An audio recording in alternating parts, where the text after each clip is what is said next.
Hello, guys. Welcome to our podcast. I'm your host, Logan. And I'm your co-host, Trevor. I'm Harley.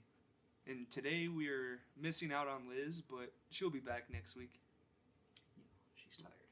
Yeah, I got too tired. It's like almost 3 in the morning and we're starting the podcast. No better time to watch a horror movie, though, than at 3 a.m. She wanted to go to bed, but, she watched it with us. Especially a demonic possession movie. She's here in spirit, you know. So we're watching The Conjuring this week. Or I guess we watched it. And I know it's directed by James Wan. Can't remember what year it came out. 2016. Really? Yeah, I know that off the top of my head. I thought it was older than that. I remember seeing like the commercials for this movie our senior year of high school, right before we graduated. Oh, Everybody nice. was like talking about it. Dang, that's wild. Yeah. Alright, well, the movie starts off with the cursed Annabelle scene. Where the two ladies have a doll. Oh, yeah. So, I can't remember their names. I know one of them's Debbie. Yeah. And I forgot the other one. Me too. Yeah. I mean, they're only in it for like 2 minutes anyway, so they're not super important. Yeah, it's Plot just the device. intro to the movie.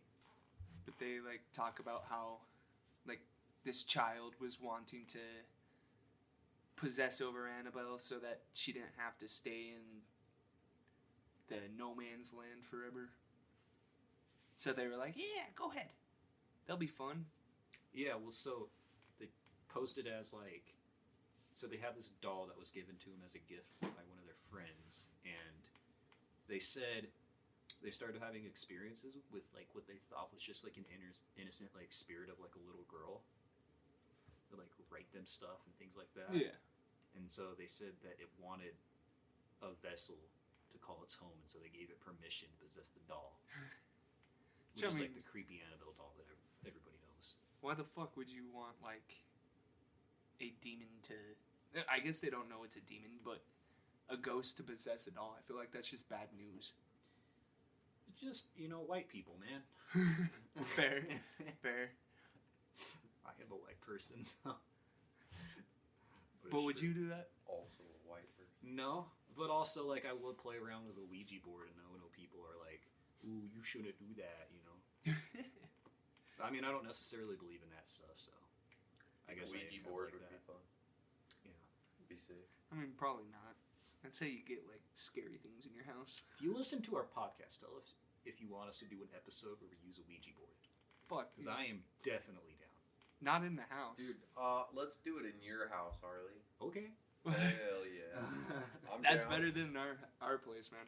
We'll do it for the 10th episode. Alright. I'm cool with that. The 10th episode? Yeah.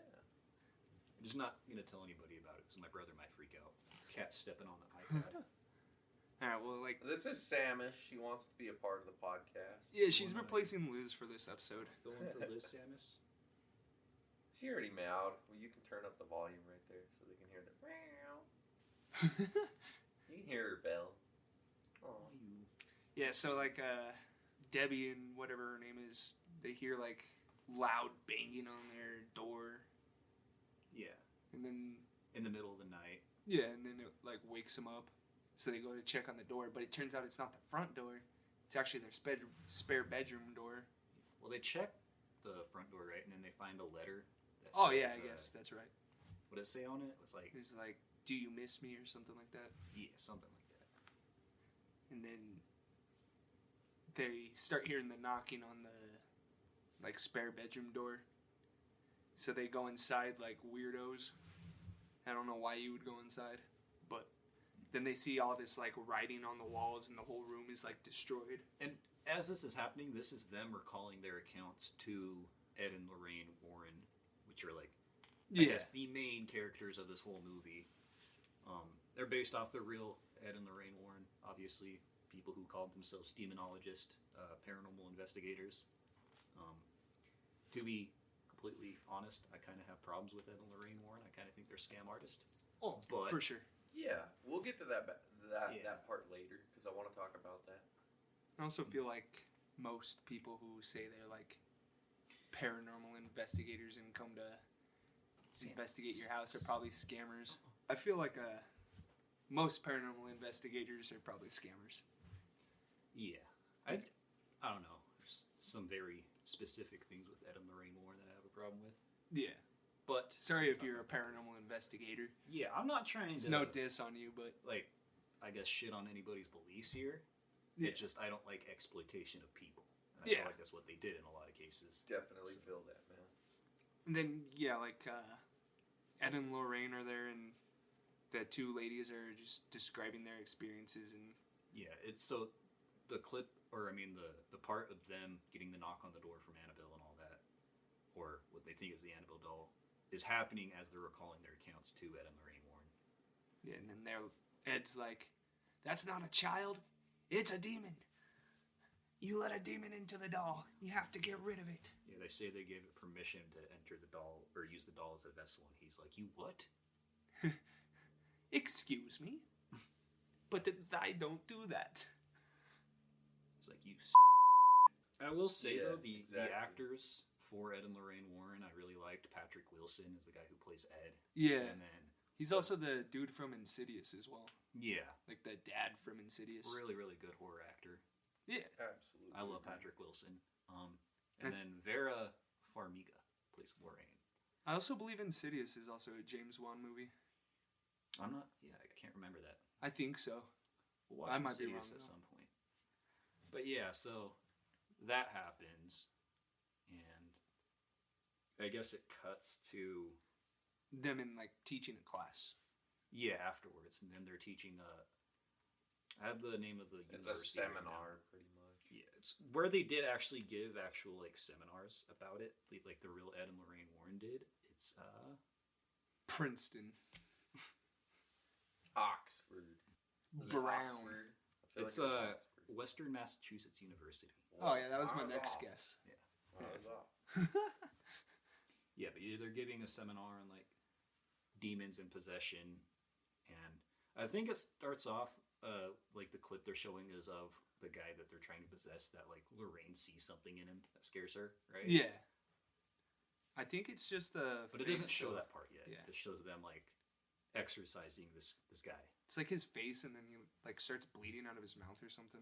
Yeah. Can't remember if it was in that part or if it was later when it comes back. Yeah, so they're showing a video clip to the class of them exorcising a guy who's possessed. And they're talking about like signs of possession and things like that. Yeah, and then they wrap up with that. Then it's the title card, which is always cool. I like the directorial work from James Wan. He's pretty good. And then afterwards, I think it goes from there and it cuts to The Conjuring house. the Perrin family. Yeah. Who they use all the real names of the actual haunting this is based off of with all the characters. It cuts to the Perrin family, and you see them. They are driving up to this new house. It's like out in the middle of Rhode Island. Yeah, dude, beautiful area. I would love to live there. I don't care if it's haunted. Yeah. And they come up, get out of their car. It's just like so there's the parents, which are Roger and Carolyn, Yes. and then they have 5 daughters. Nancy. Adriana. Or Andrea, not Adriana. Andrea, Christine, right? Christine. Yep. April, Mm-hmm. and one more. And so a lot of them I don't feel like make Cindy. that big of an impact on the movie. They're just kind of there. I guess it's important to know Andrea is the oldest one. I think she's like maybe 18, 17, somewhere around there. And then April's the youngest one. I feel like a couple of the daughters play a big role, though. Yeah. Like Christine and April. Nancy, for sure. Yeah, Yeah. Christine. Yeah, I guess the daughters play a big role, except for They're only in a Andrea. few scenes, though. Yeah. What I'm saying. Or Then- at least some of them are only in a few scenes. And then the dad goes in, and he's like telling the dog Sadie. He's like, "Come in." Yeah, The we're dog's walking just into sitting a there new like, house. Just whining, not This wanting to house go in. that they moved into, it's like this super old, creepy-looking farmhouse.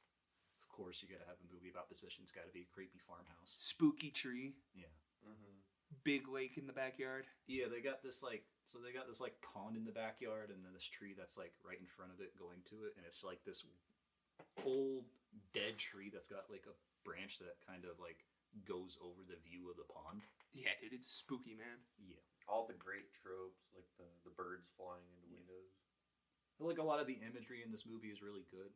Yeah. Like I said, James Wan is a great director. Great image. Definitely like our current master of horror. Oh yeah.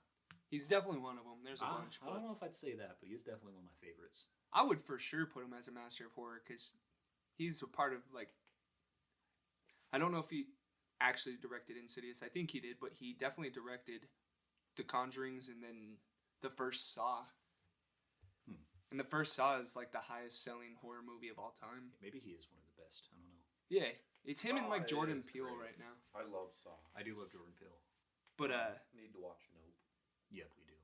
there's a nice shot of April sitting like on the tree, and she's like, "Hey, Cindy, look what I found." And she's like trying to show her this music box from like 200 feet away. Yeah, she found this like old creepy music box that's like looks like a circus tent, and when you open it up, it has a mirror on it with like a spiral. Yeah, and it On the mirror. spins Yeah, as it goes. and then like when you crank it, yeah, it plays like the music, and then it spins. Yeah, and then they go all inside, and I think it shoots to like nighttime. And the Yeah. kids are playing a hide and clap. Well, they go inside and they're like all getting ready for everything. There's like romantic moments between Roger and Carolyn, basically Yeah. showing like, oh, they're a happy family, classic A happy American family. At that part, though, there was like shit going on with their dog, and I was like, I mean, you should really pay attention to your dog instead of being like, oh, what a happy Yeah, so their family." dog Sadie, when they first go to the house, doesn't want to come in, and he's like whining Yeah. when they walk in. And Big I guess it's important to red tell the flag. timeline. This takes place in 1971. Yeah, so people probably didn't Yeah. care as much about their Everything about animals this as movie they is do kind now. of fitting to that time. Just thought that was the first big red flag for that family. Like, wow, they don't really pay attention to their animals. Maybe they deserve this. I don't know. Yeah. I mean, I don't think the I don't family think it was deserves that they didn't pay attention to their animals. I just think they put Sadie in there for moments that we can talk about. The dog filled its role, though. You know, It did. The dog was a great character. dog was the best actor. Yeah. Or no, her name's Sadie, so she was the best actor. Yeah, and then they're inside at like nighttime. I think they're getting ready for dinner. Cuts to nighttime, and then They're I guess playing hide and clap. Ed and Lorraine are like, or not Ed and Lorraine, Roger and Carolyn are like in their bedroom talking to each other about moving in and whatnot. Or this is still in the first night, right? Yeah. That's when they're playing hide and clap. Yeah. Yeah. Then So yeah, the girls are playing hide and clap because it's a new house. and then they go into like a closet, and one of the sisters is hiding in there, and I think Christine's the one like trying to find Yeah. the other girls. If you don't know And what she, hide and like- clap is, it's just hide and seek. But when you're where like you tell people to clap out, and when you think you're close to them, you tell them to clap again to It's hear. probably a different cultural thing because we're on like I mean, I've the definitely west played. coast. They're over on the east coast. I've I've never definitely played hide played and clap, games like but- that. Played hide and seek, but not hide and clap. So I It don't know. might have just been something before our time that people did. Also, like kick the can, man. Kick the can was fun. Yeah, kick the can was tight. Ghost in the graveyard. Oh yeah. Oh yeah, dude. Ghost in the Graveyard was also tight. But yeah, then Christine's in the closet with one of the sisters. I think it's Nancy who's in there, and then she finds her, so she like fucking like predatory leaps on her, and then they fucking slam into the wall and knock like a plank off, and it turns out there's a basement down there. That was like covered up by like boards and stuff. Yeah, somebody didn't want someone down there. Yeah, so like Roger, as this is happening, he's like moving stuff into the house, and he hears them do that, and he's like, who broke something? Yeah, what'd you break this time, girls? Walks over there, and he sees that, there's like a hole in there, and he opens it up, and then he tells Carolyn, he's like, I think we got a basement, or something like that. Yeah, It's so like, he like goes down there and investigates. like we got extra square footage, you know?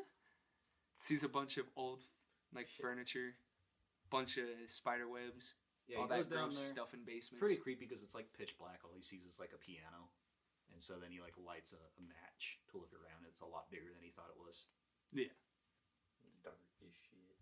Yeah, just a bunch of old stuff in there from like previous owners. Yeah, and then cuts to the... Yeah, then they go to bed. Yeah, they go to bed, and then it's the next morning, and, like, the mom... Well, I guess I should say that night, too. Christine, she sleeps in a bedroom with Nancy, and they're about, like, the same age. Yeah. Oh, yeah, she gets tugged. Yeah, so they're, like, sleeping, and she gets something, like, pulls her feet. Yeah. And she tells Nancy, she's like, quit, like, messing around with me. Yeah. She's like, fuck, dude. That's Your farts basically- smell like death. Oh, yeah. It just says it smells like death. Yeah. Basically, like, that's all that happens in the first night. It's like the whole creepy stuff that happens. I mean, it's pretty spooky, but, you know, Yeah. you probably would think it's your sister, too. Just messing with you. I mean, not if I saw my sister sleeping. I mean, but she didn't really, like, wake up. I get. She was still, like, eyes closed, just, like, moving around, being like, stop, Nancy. And Nancy's like, I didn't do anything. It's true. Then, You They hear wake up slight and- meows in the background. That's Samus. She's in trouble. they wake up and She's the playing. mom leaves her room to go downstairs looking for Roger. And then Andrea comes out of her room and is like, it smells like someone died in my room last night. Yeah. The mom leaves her room going downstairs and Andrea comes out. He's like, oh man, it smells like somebody died in my room. Yeah. She's like, oh, that's weird. They all say they smell like, something that's like rotting. Yeah. And all the girls say they smell it too. You know, it's kind of weird. Yeah. Because, I mean, I don't think a house is supposed to smell like rotting flesh, but, you know, I've And I never been think- in, like, a house like that, so. I think after the first night is when their clocks stop at... Yeah. Yeah, so their clocks all stop at 3:07 a.m. in the morning when they're sleeping. All of the clocks. Yeah, Because she so- notices that when she's downstairs filling Yeah. up her tea kettle. Yeah. And then, April comes in and is like, hey, where's Sadie? And she's like, oh, I think Sadie slept outside last night. Why don't you go find her? Yeah. She's like, okay. And Goes that's outside, April she's like, talking to her mom. "Sadie," looking for her. And then she notices the clocks. Yeah. And then so- she sees bruises on her arms. Yeah. And it's like, oh, where'd I get those? And then they all hear Roger and Carolyn hear April screaming outside, and they run out because they think like something's bad happening. They walk over and they see that she's screaming because Sadie's dead. Yeah. Dog died. Just sad. Rude ass ghost, man. I'll never forgive James Wan for that. James kill the Wan dog, killed a man. dog, dude. I'm sorry. Actually, it was Roger who noticed the bruises on Carolyn because he came up to like give her like a good morning kiss. Yeah. It was like, oh, did I do that to you? So they had a good night the other night. Making a sixth daughter. Yeah. Jesus, why? I mean, you would think by chance like it would be a boy this time, but 5 in a row, man. Probably gonna shoot out a sixth one. True, they did have 5 kids. Who has? I mean, I don't want 5 kids, 5 kids is a lot. especially if they were living in a goddamn haunted house. You know. Hey, But you know, by the way, just saying though, at least it's a haunted house and not like an apartment. They get stairs, man. oh man, True. They get stairs. It was apartments 19 can't get haunted. I mean, it was It's proof. 1971, so like houses costed as much as apartments. That is fair. There probably wasn't apartments back then. Fair enough. Apartments were made due to inflation. Apartments are the real horror. Yeah, so that happens. Then they bury Sadie Yeah, because she's dead, unfortunately.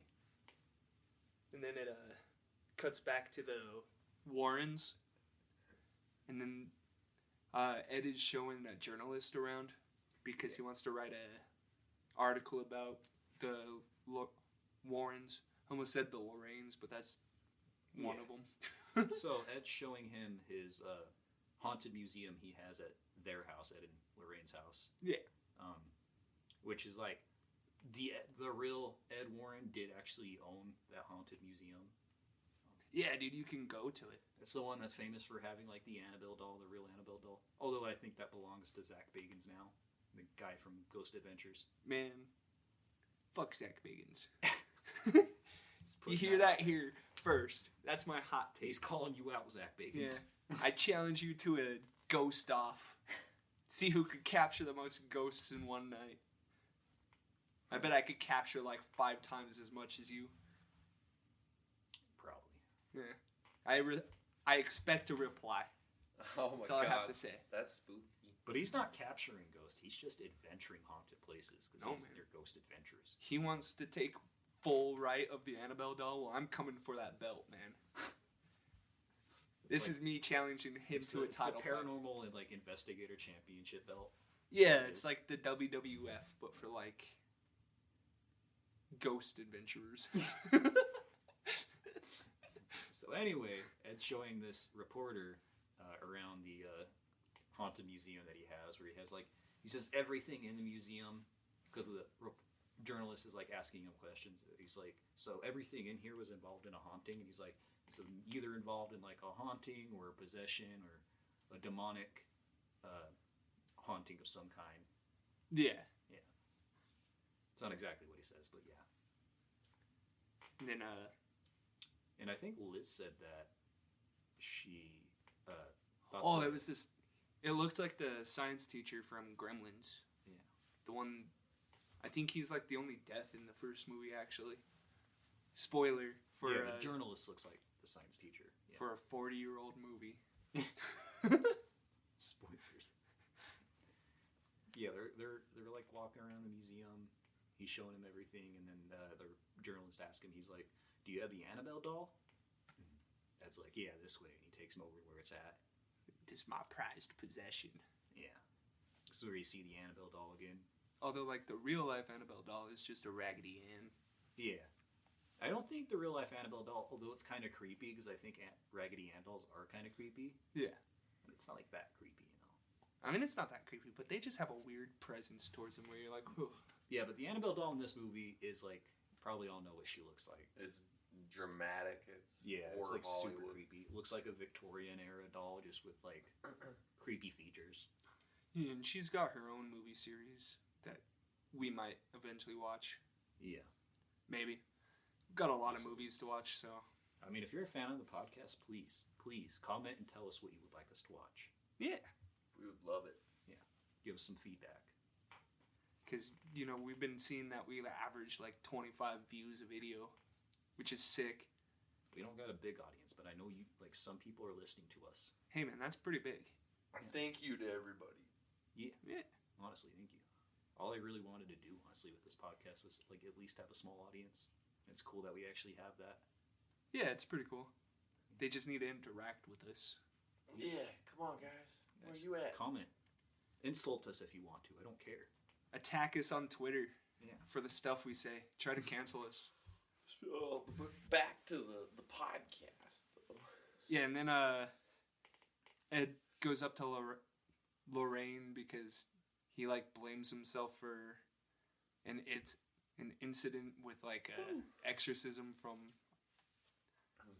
I don't know how long ago it is, but Yeah.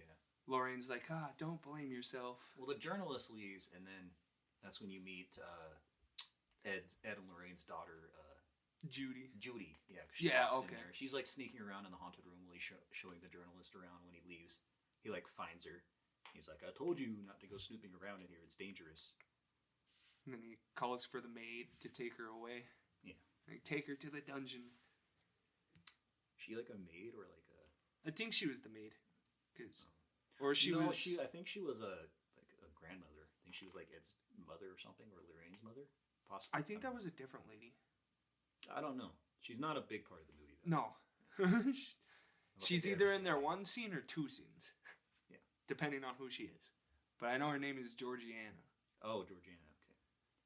But I don't think that's her I didn't mom. even think she had a name. Yeah, because he's like, Georgiana, will you take Judy to her room? Yeah. And then that whole scene with like Ed and Lorraine that I talked about happened. And then it jumps back to the family from the parent house. Yeah. And then they're asleep again, and this is when Nancy gets tugged. Yeah, so it cuts Or back to not Nancy, Christine gets tugged. nighttime. Yeah, that's right. And then, well, I think before they go to bed that night, that's when like Carolyn hears Roger over the phone talking to his like work. You can tell they're like having financial issues because he's like a long road trucker. Or Yeah. yeah, and he's having to take a job that's like paying him. I think that's the next night, actually. Oh, okay. Yeah, but that night. Yeah, that's when Christine gets tugged, according to my notes.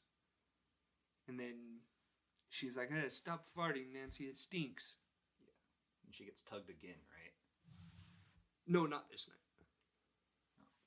And then Roger gets woken up to, like, the TV static and the thumping, like, at some door. Yeah. Here's banging that comes in, like, patterns of 3. Yeah. Yeah. Dum, dum, dum. Dum, dum, dum. But, then he starts, like, walking around trying to find out what that noise is. Me, I'd just probably run away. I'd be like, "Fuck that, I'm gonna die." Yeah. You know, these just doobie, stupid horror movie people. It's fair. And he looks Stupid like... decisions. He definitely looks like he's from the 70s. Yeah. With his, like, coconut head hair. Oh, I guess we did miss one thing, too. With, like... Or I guess this is the next morning, never mind. Interjecting real quick, though? Yeah. Like the whole restless sleep shit. I feel like that kind of goes along with the paranormal and like our first episode pretty well because I don't know. It's just the unknown. It's not necessarily demonic. It's inhuman. It's outworldly, otherworldly. Are you saying that you think, like, otherworldly beings mess with your sleep? Maybe you're plugged into some kind of like device and we're just data and we're some kind of data slaves for the hive mind. Okay, you're going off on some fucking out there shit right now. Sorry, dude, I'm running off a very, very little sleep right now. Anyways, that's a little much, but... Nah, man, when you die, it just goes black. Okay. Just getting into some serious shit. Yeah, man. I'm gonna find that out later. Well, we'll talk about this in more depth, some other topics here in a little bit after we get done with the plot. Just wanted to talk about that. But yeah, then Roger's like walking down the hallway looking around and he sees the door at the end of the hallway start to creak open. Yeah. But then he hears like footsteps right next to him, so he looks up and it's his daughter Andrea on the stairs and he's like, "Ah, Cindy's sleepwalking again. She's in my room." Yeah. And then he walks in there and he sees fucking Cindy. She's like banging her head against this old ass like dresser. Dresser that's in their room. Or I guess it's a wardrobe. You were right. Wardrobe, dresser. Yeah. Either way. Like walk in there, she's like banging her head against it as she's sleepwalking. And I guess like it wasn't their wardrobe, it was like just came with the house. Yeah. Yeah. So she's doing that and she's like, "You told me not to wake her up, right?" He's like, "Yeah." And like walks over to her and puts his hand in front of her head so she stops fucking banging it against the wood. Like takes her back to bed. Yeah, and then I believe they go to bed. Yeah. And then it wakes up they wake up in the morning. Mm-hmm.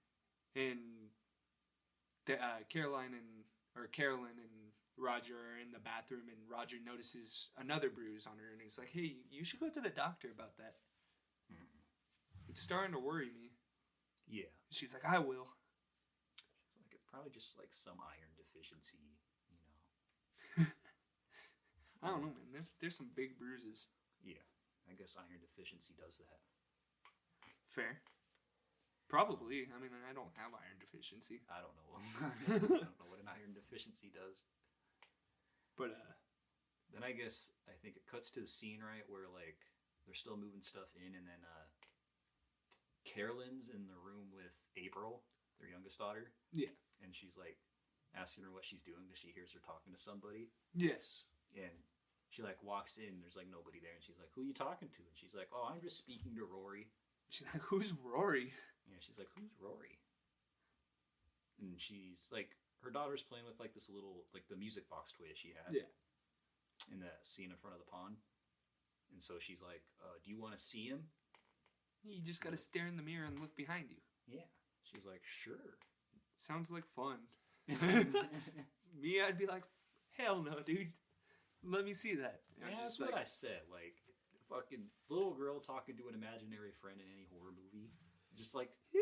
kick her out. I'm sorry. Send her to an orphanage. Like, Well, I mean, don't go that far, but but like also if she's like, hey, you could see this dude through this mirror, I'd be like, oh, excuse me? Yeah. That's kind of creepy there. I'd immediately be like, just get a priest over here. Yeah. I'd instantly just think, oh man, I'm about to get possessed. Yeah. Then Yeah, so she hands her the music box and she like winds it up, and then she's like listening to the music and looking in the mirror, you know. it stops. Not really expecting to see anything, but she's also like kind of weirded out by it. She's like, do you really see something through this? Yeah, and then the music stops and it stops spinning and she's just staring at it like intensely because it's kind of creepy. And then April goes, boo! Yeah. It just scares the shit out of her. Doesn't see anything in the mirror, and she's like, I guess Rory didn't want to come out and play. Yeah, that's a little spooky. Yeah. Oh, and before this, it's important to say too that the other girls, they went off to school. Yeah, so they're not home. Yeah, they're not home. It's just Carolyn and April home. Yeah. And then, so April, she's like bored. She's like, you know, all the other girls left. Do you want to play hide and clap? And she's like, sure. She's like, okay. And then, yeah. So You know, then as mom's a parent, like that moment with the whole Rory thing, I would have just called the thing like, dude, too many signs. That's what I'm saying, man. Just call a priest right away. Your kids are being weird, man. Just fucking call a priest. Yeah. Maybe not. That's a weird. Don't take my advice. That's what I'm saying. Well, maybe don't call a priest because, like, that's. I mean, it's Get them it's not evaluated exactly by wrong for a a kid to have like psychiatrist. it's not exactly wrong for a kid to have an imaginary friend. You know, maybe they're just lonely. Maybe Just they get lack both. social skills. Get a psychologist, or I guess a therapist, and a priest. You know, you gotta play it safe. They might grow up to do some fucking horrendous shit. Yeah, just indoctrinate her into the Catholic Church. Yeah, That helps everybody. Don't do that. No, that sure helps everybody. But anyway, and then Yeah, they're starting to play hide and clap. yeah, so she like Carolyn's like counting out, like hiding her eyes, and then April goes and hide, and so she's like, well, she tells her mom to put a Blindfold on. blindfold on so she can't see, because the point of hide and clap is that you have to look for people just through sound, like when they clap. So, Yes. She's like counts to what is it, like 10, I think. And then she starts walking out like, all right, give me a clap, and you hear a clap. And then she's like stumbling across and almost like flies off the like banister. yeah, she's just like running into shit. And she's like, give me another clap, because she's just like spooked. Yeah, and here's a clap in a room that's like right next to her. I think it's Andrea's room, Yeah, or it's because it has that wardrobe in it. Doesn't she peek too? I swear. to Not God, yet. I swear she peeks. I think it's Andrea and Christine, right? No, not Christine. I forgot. Christine and Nancy share a room. And then April has her own room, and then Andrea has her own room. But I think it's Andrea's room because But it's there's that five. dresser. I'm forgetting one. There's Andrea, Christine, April. Let's see. Cindy. Yeah. Cindy, yeah. Yeah, so Andrea shares a room with Cindy. So I believe it's their room because Yeah. that's the wardrobe I think that Cindy was smacking her head in. Yeah. Or maybe she shares a room with a different girl because when she was talking to her dad about her sleepwalking, she's like, she's in my room again. Oh. So I don't think it's Either her way, room. It's one of the rooms that Andrea shares with one of the other girls. Yeah. But yeah, it's the room that has the wardrobe in it, and so she like tells her to clap. She hears a clap. She hears it coming out of that room, and so she's like walking towards it and walks in the room. She's like, clap again, and she hears. And you see like Two fucking arms just pop out. two hands come out of this like wardrobe and clap. Yeah. And so she looks over at it, and she's like, So yeah, the doors are open already when she goes in there. And then the arms like stick out of the clothes, and it's just, starts clapping. And then she walks over to where it is. She's like right in front of the wardrobe. She's like, clap again. And it claps. And she's like, I got you. And she takes off her blindfold, like opens the clothes that are in the wardrobe and doesn't see anything. Yeah, and then April comes running from the other room and is like, Mom, you suck. I was in Cindy's room. Yeah, I was wherever in she was. this other room the whole time. You suck, Mom. Why And then don't you kill yourself? Yeah, so her mom's like kind of freaked out because she just very clearly heard a clap like right in front of her coming out of this wardrobe. She's like opening up the clothes and seeing like what's going on. She doesn't see anything. Yeah. Yeah. Then it Narnia situation. Narnia situation. I mean, that's fair. They never thought of that. It's Maybe true. this like demon is like just coming in and out of Narnia. Maybe Like James Wan doorways. just read The Lion, the Witch, and the Wardrobe and is like, yeah. It's just Isn't a there, like- passage, man. Isn't there like 5 Narnia books? I think so. I've only read 2. Pretty good reads. I just read the first one. I know one of them. They're just like sailing the whole time. Well, anyway. The first one's cool though. Yeah. But they're in a. Okay, so she obviously gets scared, and then I believe it cuts to the nighttime. Yeah. And then Roger's on the phone talking about like, hey, that's like half my normal rate. Yeah, so everybody's getting ready for bed. And then, yeah, that's when Carolyn walks over because she hears Roger talking on the phone. And he's like trying to get a job or trying to get a contract for a trucking deal. Yeah. And you hear him on the phone and he's like talking to this one dude and he's like, are you serious? It's like half my rate. And then he's like, fine, I'll take it. Because they need the money. Yeah, having financial issues. And then he's like, I have to go to Florida for like A week. a week around trip. Yeah, he says it's a week out in Florida. That's what he tells Carolyn. Yeah. She's like, we'll be okay here. Yeah. And then they're all asleep. Yeah, and it cuts to when they're all going to bed. And then Christine and Nancy, I believe, are in bed. And then Christine gets tugged again. And then this time I think it's like, she's like, Nancy, stop. And then gets tugged again. Yeah. And then it actually like wakes her up and freaks her out. And then Yeah. she's like looking around. Because the second tug is like a super big one and it almost pulls her off the bed. So she like wakes up. She's all scared. She's like, and so she's like trying to get Nancy up. She's like, Nancy,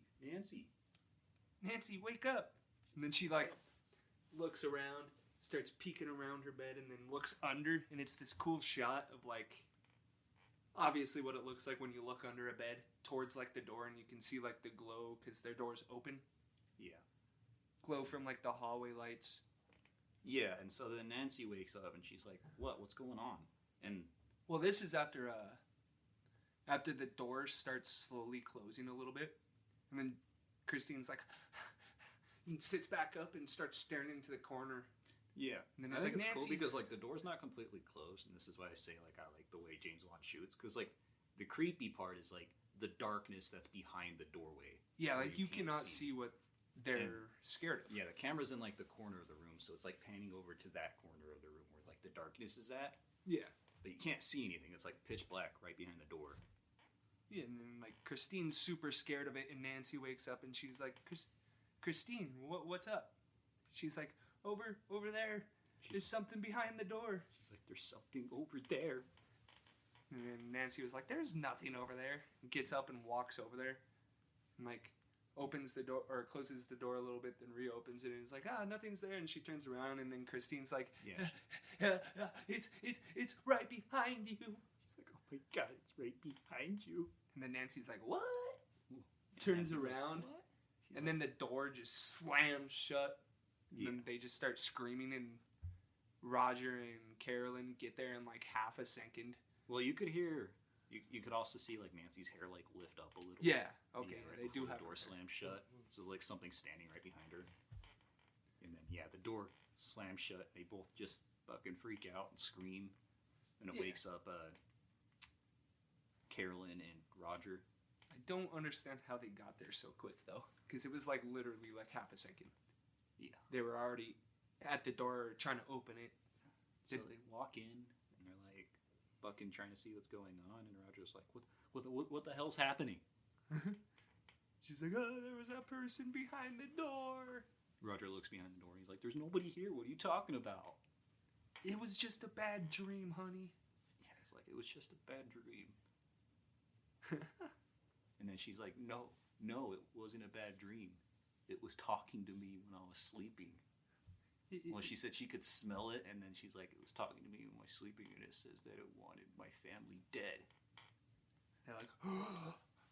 Then it cuts to Ed and Lorraine. And then they're investigating this random couple's house because they hear, like, footsteps in their attic. Yeah. And then they're like, actually, no. Yeah, so You it don't shows hear that, it. like, oh, they're not just, like, people who constantly think anything is, like, spiritual or, like, supernatural. Yeah. Like, they are also, look for the logistical reasons first, because they go to a person's house, and he's talking to them, like, about the sounds they're hearing isn't actually a haunting, because it's just created by the wind making the floorboards creak and things like that. And they're like, you see, you take this water pipe and times it by 15, and then you look at a 90-degree angle and kick it once, and then it makes this floorboard creak. And it's like, that explains it. Thank you. Yeah. And then it goes right back to the parent and family. Yeah. It goes back to them. And I think this is the scene, right, when... So the girls go to school, and then Carolyn's home alone. Well, yeah, so it's implied that a few days have passed. Yeah. Or at least, like, 6 days, 7 days have passed since that last occurrence with them. Yeah, good. This is that scene. Yeah. And so, yeah, it goes back to them. The girls are at school, and Carolyn's home alone. And so she's just, like, cleaning things, and she goes down to the basement because she's, like, walking... Or actually, she's up in Nancy's room, and I think she's, like, checking to see if about something in their room. And then she hears, like, this huge crash downstairs. Yeah. And she's like, oh, fuck, what was that? And then, like, walks and sees, like, all of the family portraits just smashed on the ground. Yeah, just all, like, falling down. Yeah, and that's when she hears, like, the door to the basement open, right? Yes. Yeah. And then she's like, oh, let me check that out, because I'm the only one home, and this door just opened. I should go in there. So she's, like, freaked out. She's probably thinking at this point that there's, like, a home invader. Yeah, but why would you... I don't know, man. I don't know why horror people make their decisions they do. Okay. I would just go out the front door and be like, hey, 911? I think someone broke in my house and is still inside. Yeah. But yeah, anyway, she goes over to the basement to go investigate. And she, like, walks over there and she lights a match as she's going down to, like, check what's going on. Oh, she didn't go down yet. Because she was there and then, I think she, like, looked down and decided that she was going to leave again. Because she didn't want to go down there, and then the door slams on her. Yeah. Which sends her flying down the stairs. Yeah, so she's, like, looking down there. She lights a match to see what's going on. Yeah. And the door slams, and it, like, knocks her back, and she falls down the steps. Like, super fucking, like, badly, too. I don't know how she wasn't just, like, gonna break her spine or anything. Yeah, a normal person would have fucking died, or at least been, like, had a couple broken bones, if not everything was broken. Because it was a gnarly spill. Takes a tumble down the stairs, and then she falls down there. She can't see anything, so she, like, grabs another match and lights it. And I like the way these scenes look, especially in, like, the basement, because, like their only source of light is, like, a match. Yeah, so, they don't use any other lighting for it, too. It's really nice. Makes for, like, a super dim light. You can only see, like, what's kind of close to you and whatnot. Yeah, and then she's like... Yeah, so she's, like, looking around. She's, like, freaking out. She's, like, in pain, and she thinks, like, there's, like, somebody down here. Yeah, and she also hears a child laugh. Yeah. Down there, so she's like, oh, I need to get out of here. She hears a voice of a little boy going, like, do you want to play? And then she, like, looks over, and she sees this football get knocked off this shelf. That's, like, in front of her. Yeah. And then she's like, oh, time to go back upstairs. So then she goes upstairs and tries to open the door. Oh, I guess I should say she doesn't have a match because there's a light bulb downstairs now. Because she lights the match to see, and then she turns on the light that's down there. Yeah, she, like, reaches for it and turns it on. Okay, yeah, and then when the ghost is starts laughing, then the light bulb pops. Yeah. And so she gets freaked out and she starts screaming and she starts running upstairs. Yeah, and then the ghost is just laughing again. Yeah. And then she gets to the top of the stairs and tries to open the door, but the door's not opening, so she decides to just sit there instead of breaking down the door. Yeah. She lights another match. Still thinks it's an invader, so she's like, if you're in here, I'm going to call the cops, I swear to God. Yeah. I'm going to make you pay. Yeah. So she lights another match, and then it's the infamous scene that, I mean, if Clap you watch, behind her. Yeah, if you watch The Conjuring or you watch the commercial for it even, this is Hey. probably the scene you saw. Hey, want to play hide and clap? But She's yeah. like, oh. But she lights a match, and she's like looking in front of her, and then you see a pair of hands come right behind her head, like right to the side of her, and they clap, and the match goes out, and she's like starts screaming, just banging on the door. And then the camera pans out from that. You don't know what happens to her. Man, that was really awesome my first time, but I actually was like falling asleep at that point, and that was like the halfway point in the movie. Yeah, I mean, I guess like at this point, we have all seen this movie so many times. Yeah, this movie's a classic, man. Like, I do love this movie. Like I You said, I can. love James Wan horror films, and especially The Conjuring. Like this movie holds a special place in my heart because the first time I saw it, I was genuinely scared. this is by definitely things, but Me too. one of, if not like the best demonic possession movies you can get. yeah. But it does get old when you've seen it like a Yeah. thousand times. And you're like, I know it's coming up. Yep. Nothing yeah, surprises you. But it's still fun to watch. It is great. to And watch. there is, like, I guess this movie kind of popularized the idea in a way of, like, jump scares, but I don't think it overdoes it in a sense, because, like, there are a lot of jump scares, but it builds, like, anxiety and whatnot coming up to those scenes. Yeah. And I would say the jump scares, like, definitely started through. Well, I wouldn't say, like, definitely started through because I'm sure it happened way before. But one of them was Paranormal Activity. Yeah. Because the ending is a jump scare. Yeah. I don't think that, as what I'm saying, I don't think it overdoes the jump scares. No. It uses them in the right place. But saying that, I also know people are kind of scared of, like, horror movies using jump scares. Yeah. So, like, yeah. But they're also, like, necessary in situation. they're not, like, terrifying jump scares. They're just, like, kind of goofy. Yeah. Like, even when I first watched this movie, I wasn't scared of the boy putting out his hands and clapping. I was like, that's kind of cool. Yeah. Like, because it's shot really well Mm. to where you can't see behind her because It's the only shock light is the value, though. match, and the match is projecting forward. Yeah, so that happens to Carolyn, and then the camera pans out, and then also like I guess there's something that happens to the girls, right? Because they come back. Maybe they never left. Maybe this happened at night. Because I remember Roger coming back, and it's nighttime. So maybe we were wrong about that. Maybe they are home. Oh yeah, so this did happen at night. So it does.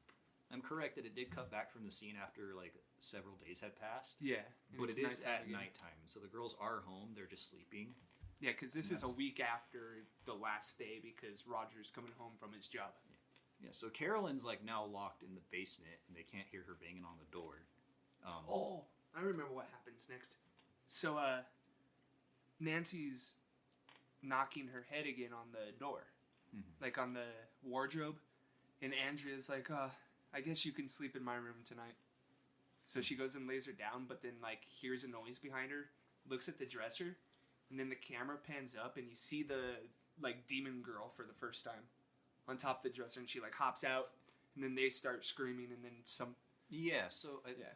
think it's like Andrea and Cindy, and one of them goes and stands in front of the dresser. Yeah, Cindy, not Nancy. Yeah. So she puts her to bed, and then they wake up again because she hears something at the dresser. They both wake up. So they both get up, and one of them walks over in front of the dresser, and the camera's like just panned to where you can't see the top of it.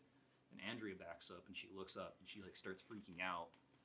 And Cindy's like, "What are you freaking out about?" And she looks up, and then the camera pans up, and that's when you see the demon woman. Yeah, and then Yeah. Roger's just getting home, Yeah. and he hears like all the girls in the house just screaming, and he's like, "Oh, something's happening!" Yeah, this runs demon inside. woman jumps on top of Cindy. And, Yeah. Yeah, so they're all screaming. He hears fucking Carolyn in the basement banging on the door, and the girls upstairs freaking out. Yeah, He was just pulling a Goku real quick, had to go train. Yeah. Then he came back to save the day. Yeah, so he like walks in, and he's like, hears all that, and so he goes and he grabs Carolyn first, opens up the door, and then they hear the girls upstairs, so they both run upstairs to go help him. But you can just tell it's like pandemonium. It's just supposed to imply that things are getting worse with like the events that are happening. And then it's the end of that, and then it cuts back to Ed and Lorraine, and they're teaching another class about, or giving another seminar about exorcisms. Mm-hmm. They're talking about the 3 stages of possession. Sure. Infestation, depression, and possession. Infestation, oppression, and then possession. Oh. Yeah. Depression, oppression, same thing. Not exactly. You're oppressed and depressed. Like, it goes in tandem. I mean, you get depressed because you are oppressed, probably. Yeah, see, so it's the same thing. Nah, they totally are. They go in tandem, though. I mean, I guess that's true, because I've never met... I don't think anybody who's oppressed isn't depressed, so... Yeah. But not everybody who's depressed is oppressed. Exactly. And that's a bigger topic for later. Whoa. Wow, dude.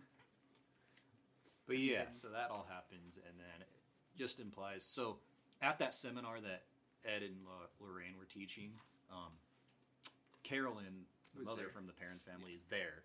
And afterwards, after it's over, she walks out to talk to them when they're at their car. And she's asking them for help. She doesn't really know what to do. Wait, so where does this take place? It's Rhode Island, right? So the Perrin family home is in Rhode Island. Oh, okay. The university that Ed and Lorraine are teaching at is...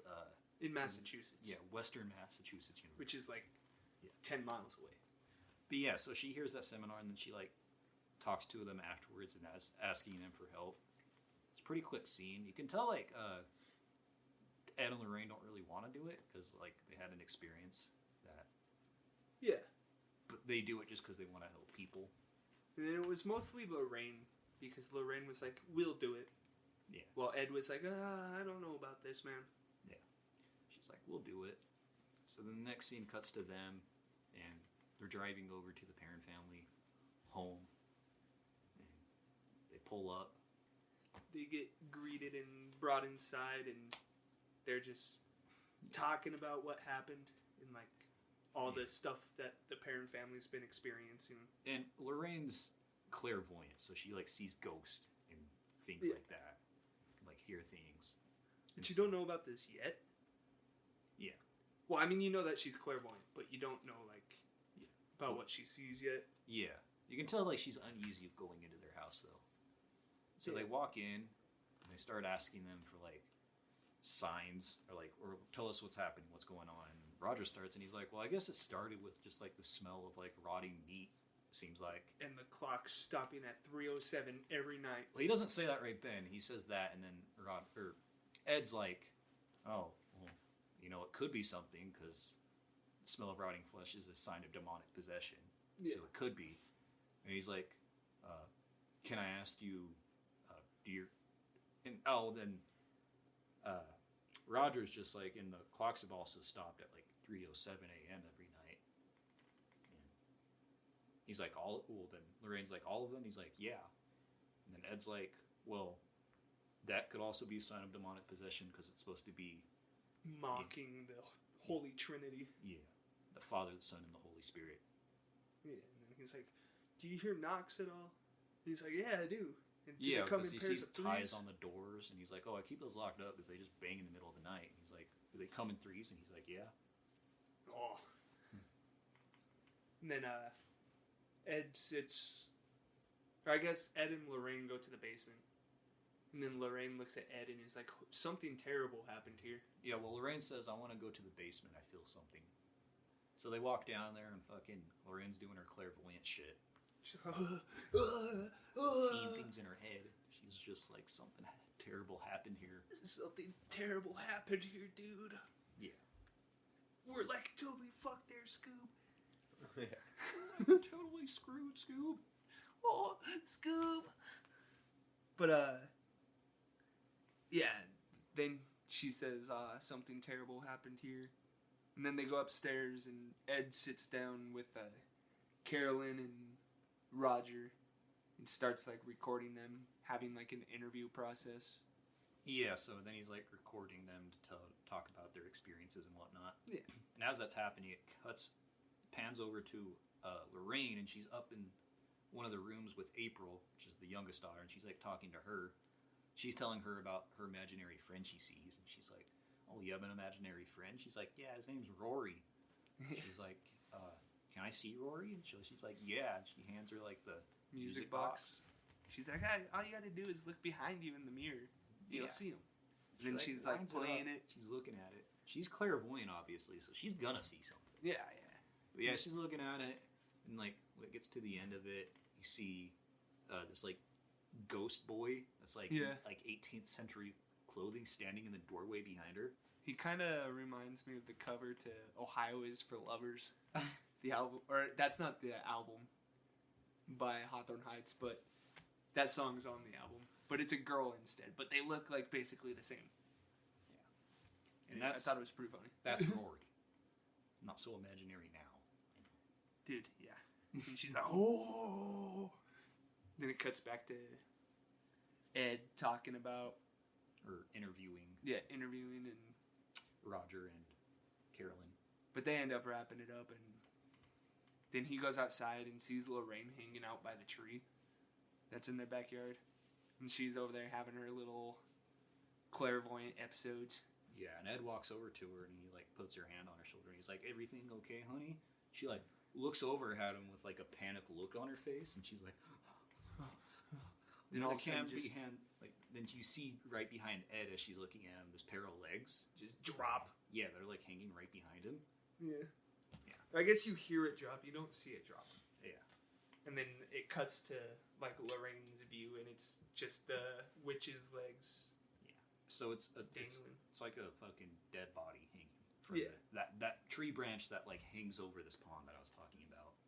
Yeah, and she's like, oh, and Ed's like, what? I don't see anything. I think it's a really cool shot. Oh, it's a great shot. It's like the Salem witch trial shit. Yeah. Mm-hmm. I don't think it was involved in that. I think the real story to it is different. But we can talk about that after. Talk about the plot. No, but that's like what they talk about in the movie. They were like blaming it on witches, and this one chick like. Well, so no, they do call the woman who hanged herself a witch, but not because of the Salem witch trials. Oh, gotcha. My bad. Yeah. But I see. Then Ed and Lorraine go back to the house and are telling like Carolyn and Roger that the house needs a cleansing or an exorcism, which I mean is the same thing. That's just how they described it. So Roger's asking them what they want to do, and it's like, "Oh, I recommend an exorcism." Roger's just like, "What? I thought that was for people." He's like, "It's like not exactly." It could be for things that host demonic entities. Yeah, and so he's just like, but in order to do that, it's not as easy as it sounds because we need to get permission from the church, basically. Yeah. And he's like, and to do that, we first need to gather evidence. Yeah. And then he asks, like, are your kids baptized at all? And he's like, no, we don't really put that kind of pressure on our kids. And he's like, well, you should think about it because we need more help fighting these things. He's like, you should maybe start. And then they come back later with like investigation team of Drew. Yeah. Forgot the other dude, an Drew, officer. You kind of see earlier at one of their like seminars they're teaching at. Yeah. He's like their assistant. He's like a college kid that's helping them out. Yeah, it's Drew, another dude, and then Officer Brad. Yeah. I didn't get the other guy's name. But I don't think there was another guy. Maybe it was just Drew and Officer Brad. Then. Yeah. So they show up, and they have Drew and then Officer Bradley Hamilton, who's a cop that they have to bring with them because I think they have to bring somebody who's like a licensed person who can investigate things to see if they're real. Yeah. Like he's a skeptic, so obviously he needs to be there to verify it's real. Yeah. So I guess that's why they bring him. Drew and Brad are pretty funny dudes. Yeah. They're the comedic relief for this movie. Yeah, so they like go in, they're setting everything up. They set up microphones in all the girls' rooms. And they also set up like these cameras that photograph changes in temperature every time they're triggered, Yeah. and they put them like along the stairs. So it's supposed to catch like the ghost. Yeah. And then Ed is also bringing out like holy water and crosses. Yeah, he has like a whole vampire slaying kit. With Yeah. him, you know. He's out here trying to fucking kill the demon, man. Yeah. It's like, we're gonna get it done today, folks. And then their assistant, whatever his name is, Drew, yeah, he's the one who's like the tech guy. He like takes care of everything, like runs it all. He's like being real pervy with the oldest daughter. Which, I mean, it might not be pervy because I don't know how So I old guess she you should say when they're like taking everything in there, Drew talks to their oldest daughter Andrea, He's which like flirting with her. yeah, he's like flirting with her. I don't know if it's pervy because I don't know how old Andrea is. It doesn't say, but Drew was implied to be in college, so I don't know. Yeah, Drew's in college, and I feel like Andrea's like in high school. They She's look like about the same age to me, underage, though. So. and he's like a fucking like you shouldn't be doing that, man. That's statutory. I mean, we. I'm just saying, like how we're old they are. Though. we're mixed up in ghost Well, politics. I can here. definitely say she's not out of high school because she also goes to school with the other girls. True. So she's not out of high school. I mean, it's still weird, but Drew But could she be could 18 be 18 in college, and she could be 18 in high school. It's still weird. I mean, I want to say that's weird. It's Well, just like, that's what I'm saying. They could be the same age. Yeah, I don't well- think they would put them flirting in the movie if they're like. but it's also the 70s, man. I guess that stuff was okay back then. They were subliminally teaching people that it's okay to do a bunch of fucked up shit. Yeah, this movie's actually the cause of like a lot of trouble in the world. Okay, yeah. Well, anyway, so Drew's in charge of like all the technical stuff, and he's also the cameraman. And so yeah, so I guess Ed and Lorraine are like staying with the family now just to gather evidence. They have to be there for like a few days, and same with like Officer Bradley and Drew. Yeah. They're all staying there. They're all living there for a little bit, trying to gather as much evidence as possible. Yeah. I think this is when Lorraine and Ed are outside talking. Or no, that's the next morning. Well, anyway, Yeah. I know the next scene. So then it cuts to them after they get everything set up. It's all nighttime, and so then they're gonna do like their first investigation. Drew has the camera, and like Ed and Lorraine both have like the microphones on them as they're walking. They're like talking about the investigation. Ed's like, "This is November or whatever, 1971. We're investigating the Perrin family haunting for demonic possession." And yeah, so they're like walking, trying to investigate stuff, and I think they hear one of their cameras that's like activated through. Or yes, Yeah, they hear one of their cameras that's activated through temperature in the hallway. but it's Cindy that walks by. Yeah. That triggers it. I think, or it's the ghost that looks like Cindy. That's a later scene. This Well, no, first that's before because they're standing. Like I'm not talking about the scene on the stairs yet. no, that's not what I'm talking about either. They're still in the like normal floor, and then they're in a room, and then they hear the camera go off, but it's a camera angled down the hallway, and you see Cindy walk by, and then the camera goes off, and then they all walk out there to investigate it, but then the basement door opens. Yeah. So they're like recording, and they hear the basement door open. Yeah, and then they're like, "Oh, let's go down there then," because it just opened for us. So they walk down there, and they're filming as like Roger's going down there and whatnot, and they like go down there to investigate. Roger's just being like, "If you're down here, show us a sign, make a noise, come on." And Lorraine, camera pans over to her, and she's down there, and she's like bent over because she's like, something's terrible is down here. I can feel it. I can feel them. It's the Hispanics. They're back again. And then so Ed's still trying to get a sign, and then nothing happens. So they decide to go back upstairs. And like as they're walking upstairs, they all walk out. And like as soon as they walk out, the door slams shut behind them. And they're like, "Oh!" So they look over, like, ooh, a little freaked out. And then then Brad says, "Oh, it must have been a draft." Well, he doesn't say that yet, but he's looking over at it like, okay, that was weird. And then it cuts to them later that night as they're all like sitting down, and Drew's talking to him, and he's like, you looked pretty scared when that door slammed. Yeah. He's like eating food, and he's like, oh, it must have been a draft. And then it's the next morning. And they're all eating breakfast, and it's really loud, and everyone's having a good time, eating pancakes. Carolyn's just like telling Lorraine, she's like, I think the girls feel safer with you guys here. Yeah, maybe I should just leave. Take my $5. I'm tired of this. And Officer Brad's like, I got an early shift. I gotta leave. It's like, okay, nobody wanted you here anyway. Bye. Nobody wants you here in your porn stash, dude. Yeah. And then Carolyn's talking to Ed, and she's like, I don't want to go with them to get ice cream. And this is because Roger's like, who wants to get ice cream later, girls? Trying to cheer up all the girls. Yeah. Because they're all just been traumatized. And then Ed's like, are you going to go too, Carolyn? And she's like, no, I think I'm going to try to get some rest. I haven't slept much recently. He's like, you could just go to bed now. Me and Lorraine will watch over. Yeah. And she's like, oh, okay. But Ed still takes him to go get ice cream, and Lorraine stays there. Or it's Roger who takes him to get ice cream. Roger takes him to go get ice cream. Then it cuts to Ed and Lorraine outside, like, hanging up wet sheets. Yeah. Like doing laundry. Or taking them down, one of them. Doing laundry for the family, Yeah. just like taking clothes off of a dryer line or whatever you call it, air drying. And then they're just talking about how they could get used to this place because it's super beautiful. Yeah, this romantic scene. Yeah. Then Ed has to go inside for some reason. I can't remember what the reason was. Yeah. So then,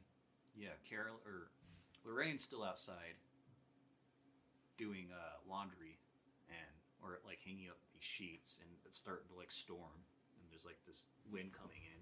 She's like hanging them up, and the wind's blowing, and it blows off one of them. Yeah. And then it's this scene like where when it blows off the sheet, it like lands on this like figure that you can't see. It Silhouette covers of the ghost. thing that looks like it's there, but it's not. Yeah, just like shows the silhouette of this thing, and then it like disappears, and the sheet cool. flies up to the top window of the house, and it like lands up there, and then it blows away, and then there's like a woman standing in the window. Yeah, the demon lady that you saw on the dresser earlier. Yeah. And so In the then movie. Lorraine freaks out, and she's like, "Oh man, I need to go in there and help." So she like runs in there and like runs upstairs because where I guess the window where it was Carolyn's. Roger and Carolyn's room. Yeah, it was Roger and Carolyn's room, and Carolyn's sleeping in there, so she runs up there, and as she's like doing that, you see like, I guess Carolyn like wakes up, and this like demon thing like stands, is like over her. Yeah, that's why she wakes up, because the demon is like making noises and putting pressure on her, and she's like, oh, and she gets scared, and then the demon lady just barfs blood into her mouth. Yeah, it was like on top of her, and she like throws doing up some into her kinky mouth. stuff. Guess that's the way it possesses her. Yeah, I don't know. and then So then like Lorraine gets there, and she like opens up the door as like Carolyn's about to walk out, and she's like, "Are you okay? I thought I saw somebody in the window." And she's like, "Yeah, I'm fine. I thought I heard the girls and Roger downstairs." She like, like she got up there, and Carolyn's in the bathroom puking. Yeah. She's like knocking on the door, and she's like, Carolyn, are you okay? And she walks out, and she's like, yeah, I'm fine. Oh, I hear Roger. Okay, sorry about that. Technical issues again. Yeah, so then that scene happens, and like, Carolyn's just like being dismissive of Lorraine being like Worried about her. Yeah, being worried about her, and I guess it's supposed to show that like the demon possessed her, and so now she's like trying to make it seem like it's alright. Yeah, and it's also because she looks older now too. Yeah. When she came out of the room, she doesn't look like the normal Carolyn anymore. She has like a lot more wrinkles, even though Carolyn didn't really have any wrinkles to begin with. But now it's like she looks super tired and just how you would expect like an older person to look. Yeah. I guess it cuts to later that night, right? Yes. Or actually, it cuts to Ed and Roger out working on a car together, doing dad things. Yeah. Having a pretty dry conversation because, that's what dads do with each other. Roger sees Ed, like, working on a car that he has. And, like, walks over and he's like, I hope you don't mind. Thought you could have used some help on it. He's like, oh, no, it's fine. You look like you know what you're doing. Yeah, and then he starts, like, talking to Ed, just trying to get to know him more, and then Ed starts talking about how every time they go and do, like, a exorcism, Lorraine always, like, loses a piece of herself in there, and how he's just, like, super worried about her. Yeah, so it's because Roger is talking about how he's like, I want you to know I'm, like, grateful for you guys being here. It's really being helpful. He's like, I can't take all the credit. Lorraine's the one who convinced me to come here. Yeah. And so then Roger's like, well, why didn't you want to come here? And he tells her, he's just like, well, you know, with every investigation, it's like whatever we investigate takes a little bit of Lorraine with it. Yeah. Yeah. It's just like a little wholesome dad conversation. Yeah. And then he talks about how on one investigation they had, which is where Yes, the first we time you actually see him teaching more at of the it. university in the video they show up them exercising that one guy.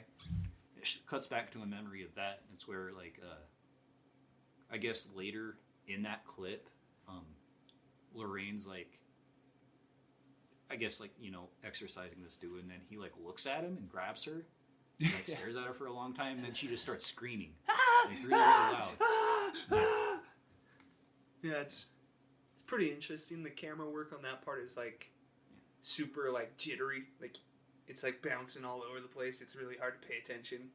It's like something chaotic is happening for sure. And then so Ed's just like, he's like, cuts back to Ed and Roger, and he's just like, yeah, but on this investigation it didn't just take a little, it took a lot. Yeah, she locked herself in a room for 8 whole days. Yeah, didn't eat, talk to anybody. Yeah, and then it cuts into the house again, and I think it's nighttime now. Mm. And Brad and Drew are sitting there listening to the microphones. And then he's like, "Hey, Drew, you want a refill?" And Drew's like, "Nah, man, I'm good." So he goes out to the kitchen to get himself some more coffee. Then starts hearing he is just sitting there, and there's like a wind chime going on that catches his attention. So he looks outside, and there's this rocking chair that he sees just going back and forth. And then he starts hearing something in like the room next to him, so he's like peeking. Or actually, I guess he goes outside first. Yeah, he walks out the front door because he thinks Yeah. he hears somebody on the porch, and he's like checking the windows to see if somebody's out there. And he like walks out on the porch, doesn't see anything, so he like walks back in, and he looks to his left because he sees a woman standing there, and I think it's like the laundry room she's in. I don't really know. Yeah, it's something. I Yeah. don't have that big of a house, so I don't know what that Sees room's like called. a woman standing there, who's like looks like a maid, Yes. and she like looks at him and she's like, "Look what they did to me." And she holds out her wrist, and she has like 2 Or I slit guess wrists. it first starts off with like when he's just going outside, he hears, "Look what she made me do," and he's like, "Oh, that's weird." And then he goes back inside real quick, and then he like looks over and sees the lady. Yeah, she's like, "Look what they made me do," and she holds out her wrist, and they're both slit. So he like starts walking over there because she like walks away. Yeah. He walks over there and doesn't see anything. And he's like looking around. It's like, "Drew?" He's like, "Who's here?" And then like he looks behind him, and then that fucking woman's just standing there right in front of him. And he fucking like jumps out at him and knocks him over, and he's like, She "Drew, like screams out. Drew!" She's like, "Look what she made me do!" Drew. So he's all scared. He's like, no, he says Ed. He's like, "Ed." Oh yeah, Ed. Ed. Ed. So everybody like fucking hears him, so they all run over, and he's just he's like, "I just saw a woman in here in a maid outfit." Yeah. And then they get back up and start walking out the door, and then all of a sudden hear the camera trigger, and they like look up, and it's Andrea. Yeah, so they hear the camera's trigger that they have on the stairs. So they Yeah. walk back in, and they see it's not Andrea, it's Cindy. Cindy. Yeah, and she's walking up the stairs. She's That's the one what that it is. sleepwalks. Yeah. So she's like sleepwalking. Well, they think she's sleepwalking. She's like walking up the stairs, it's triggering the cameras, and so like Roger like walks over to go help her, and then Ed stops her, and he's like, "That's not her that's doing that." He's like, "What do you mean?" He's like, "Somebody's with her." He's like, Yeah. "Who's with her?" Then they start following her. Yeah. And then They, like- she walks back into her room, and the door slams shut, and they can't get it open. So Drew and Brad go back to the. Or actually, I think it's Drew and Ed. No, Lorraine. Drew and Lorraine go back to the microphones to listen, and they hear somebody talking to Cindy in the room. Yeah. Yeah, Drew hears it on like the audio equipment, so he tells Lorraine, he's like, He's like, I hear somebody in there with her. So she like walks over. He's like, here, listen. And it's I think it sounds like Rory speaking to her or something. Yeah, I think it's supposed to be Rory, like Cindy's friend. Little boy ghost. He's just like, hey. Well, he's April's friend, but yeah. Or, yeah. And then he's like, hey, I'll show you where I like to hide. Yeah. So then Roger and Ed finally get the door open. Break it down. Yeah, they break it down and get in the room and look around, and they can't find her anywhere. Just like nowhere to be found. So then... But it's like super cold in the room. Like you can see the breath. So then Ed runs and grabs the UV light and comes back and is like... Well, no, he doesn't do that. He tells Officer Bradley, he's like, I want you to go down and tell Drew to give me a UV light. Yeah. So he grabs the UV light and he comes back upstairs and gives it to Ed. And he like turns off the light, starts looking on the ground, he sees footprints. And he sees footprints that lead up to that like wardrobe. Yes. Yeah. And then they open it up and he's like looking around, sees a bunch of handprints on one part of the door, like the back of the wardrobe. So he's like, oh, it's a door. Starts opening it. It's like really struggling to open it, but he finally gets it open. And he sees Cindy in there with the music box. Just Yeah, and it's like a little crawl space. Yeah. That's like right behind the wardrobe. I think it's inside the wall. Yeah. Is where she's at. But I'm not sure. It's like a makeshift crawl space, I guess. Yeah. And they find Cindy in there and they take her out. And Lorraine goes in there to investigate like what's going on. Yeah. She sees that there was a spot. There's like kids' toys in there on like a little like makeshift shelf. Yeah. So And there's like a spot made out of like dust where like the little toy box that April has used to be. Yeah. So then she asks for the toy box back, or the music box, and starts like playing at it and looking at it, and then sees like a rope. So then she turns around and starts pulling it, and it keeps coming up until it gets to the end of it, and it finds out it's a noose. And then she's just like, oh. Yeah, all freaked out. And then falls straight down. Yeah, and the floor collapses below her. Yeah. She falls straight down. Falls all the way into the goddamn basement. Dude, this is like 2-story fall, and she's just perfectly fine. Yeah. Like she's under a table just chilling there, like no broken bones, nothing. A little cut on her forehead, but man, if I fell through like 2 stories, I'd probably break both my legs. And then she falls down there and she's like crawling around. She grabs the music box that fell with her. She starts hearing things like in the basement, and like Ed's freaking out and he's trying to look for her because he doesn't know where she's at. So he's like banging on the walls and shit. And he's like, Lorraine! Yeah. So she has the music box, so she knows like something's down there with her. So she uses it to like see them. Yeah. So she like opens it up and looks in the mirror and like looks behind her, and she sees like this figure of this like very large, I guess like waitress kind of looking woman. Or, like, Yes. Like a bigger lady. She's sitting there like standing over another body with like with a knife in her hand. That's like, well, I didn't see that. oh, I thought she was just sitting.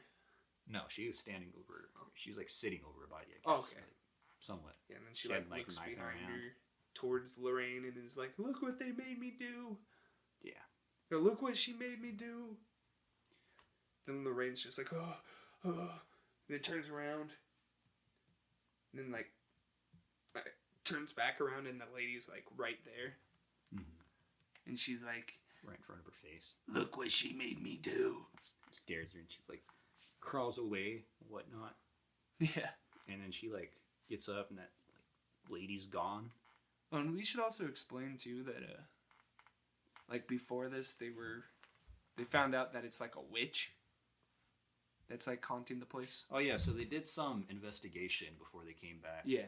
About the property with all their equipment. They found out that, and it's based off the real story of the actual haunting, that so the woman who they were talking about being the witch is a woman named Bathsheba.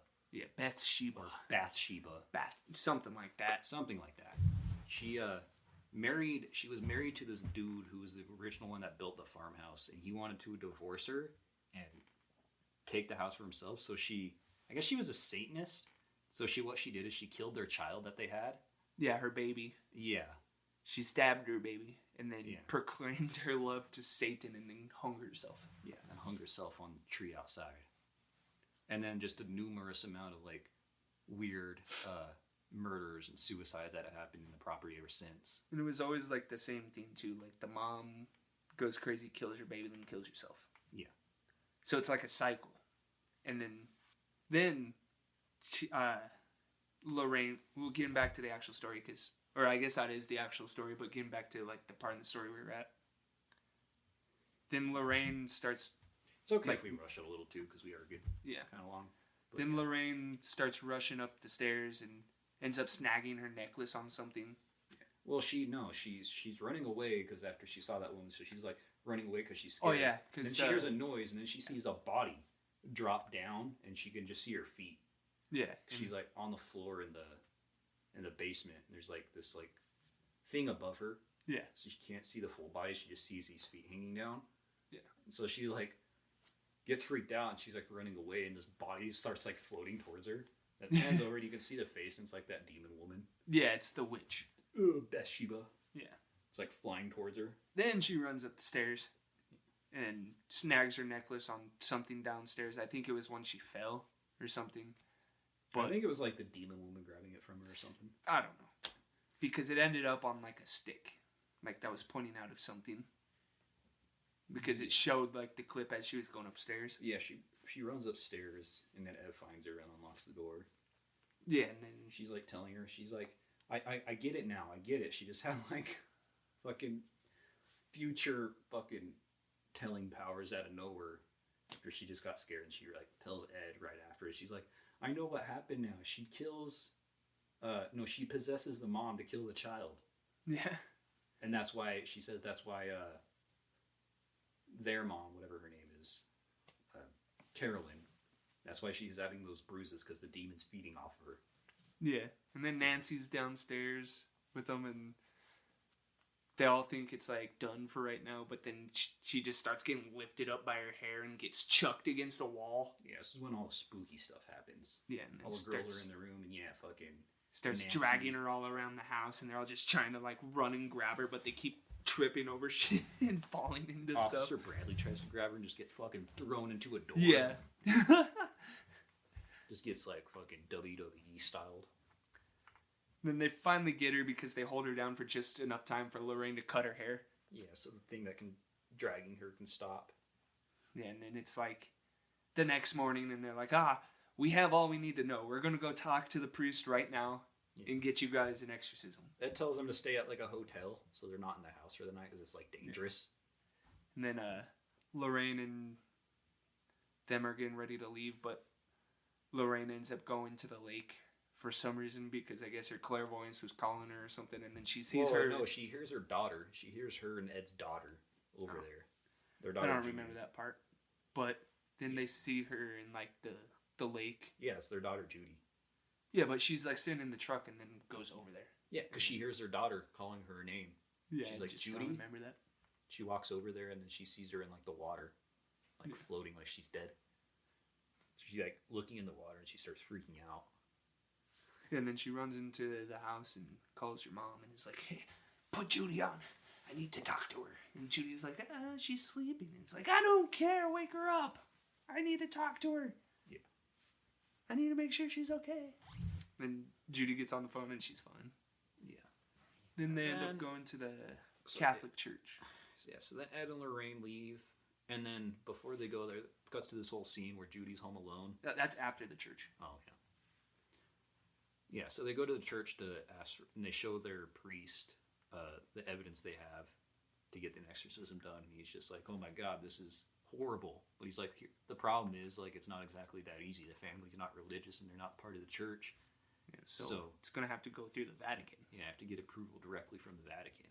They're like, well, we need to get the family some help. And the guy's like, fine, I'll push it through myself. Or the priest, yeah. Yeah. And then it cuts to like nighttime at like the Ed and Lorraine's house, and Judy's like locket starts spinning around. Yeah. And then I guess there's a storm outside too, I should say. It sets like the mood. Mm-hmm. And then something wakes up Judy, I think it's a bang. And then she, like, goes out of her room and is, like, calling for her mom and her dad. But no answer, so she just starts walking downstairs and sees that the, like, collection room door's open. Yeah. Decides to, walk in there for a second and is like, Mom? Dad? Sees that the Annabelle doll is not in the case. Yeah. And she's like, oh! Ooh. And then fucking, like, sprints back to her room. Yeah. Then the door slams shut and locks. And then she, like, turns around because she hears, like, There's, like, a rocking chair in her room. Yeah, she hears the rocking and I think, like, giggling. Yeah, she looks over and there's, like, this old woman that's holding the Annabelle doll rocking in the chair. Yeah, just brushing her hair. Yeah. And then she, like, the rocking stops and then, like, slowly starts looking over at her. So she's, like, freaking out. So she goes over and she, like, bangs on her door and she can't get it open. So it wakes up their, like, caregiver or their... That's Lorraine's mom. Yeah, so it wakes up her grandma. She walks over. She's like, Judy, what's going on? She can't get the door open. And that's when Ed and Lorraine pull up finally. Yeah, and then it's, like, getting worse, and now the lady's, like, gone from the rocking chair. Yeah. And it starts, like, shaking, I think, the house. Yeah. And then Ed and Lorraine run in, and it's like, what's going on? And then notice that, like, the mom is struggling to get, or I guess Lorraine's mom is struggling to get the door open, so Ed goes and, like, starts hitting the door and is like, step away from the door, Judy. Yeah. Then he finally opens it, but as this chair, like, fucking flies towards it and almost hits Judy. And he, like, goes in there and snags her real quick, and then the chair just fucking slams against the wall, but I feel like they just totally ignore that part. Because Ed never mentions the chair. He's just like, are you okay, Judy? Yeah. But anyway, speeding it up, and then it cuts back to the girls are staying at, like, the hotel, and they're calling their dad, because they're just like, Mom took off with Nancy and Cindy. Yeah. And she's like, Mom took off Christine, Nancy, or April and Christine. Yeah. The little one and then the April and one. Christine. She's like, Mom took April and Christine in her car, and she didn't tell us where she was going. She just left. And so... And she also smelled like raw meat. Yeah. And then they're like, oh shit. So Roger tells him to stay in the hotel. He's like, fine, I'm going to go after her. And then he calls Ed and tells him what's going on. Yeah, and he's like, meet me at the house, like, right now. Yeah.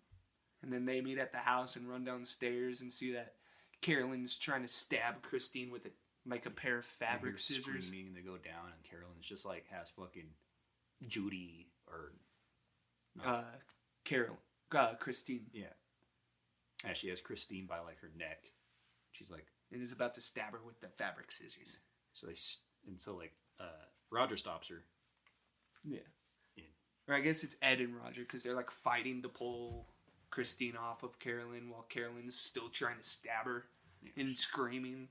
And then they finally get Christine away and give her to Brad. Yeah, she goes upstairs, and then they're, like, trying to get control of fucking Carolyn, and she's, like, all freaking out. She's got, like, demon strength and whatnot. And just starts, like, WWE wrestling them, like... throwing these guys around the room. Yeah. Doing Hurricane Ranas on them. Yeah. 619ing them. So they finally are able to, like, restrain her and get her into a chair, and Brad's with them, so he, like, handcuffs her arms to the arms of the chair, so she can't move her arms. She's also trying to bite him, so they decide to put a sheet over her head. Lorraine grabs some, like, rope and ties her waist to the back of the chair. Yeah. They're like, it's exercise. It's exorcism time, bitch. Well, while they're doing that, she bites Brad on, like, his fucking cheek. Yeah. Yeah, that's why. And that's why because she's over top of Ed strangling him. Yeah, she bites Brad on the cheek, and he has, like, fucking blood spewing out, so they put the sheet over her head. Yeah. And while they're doing this, Drew's upstairs trying to find April because April wasn't downstairs. Yeah.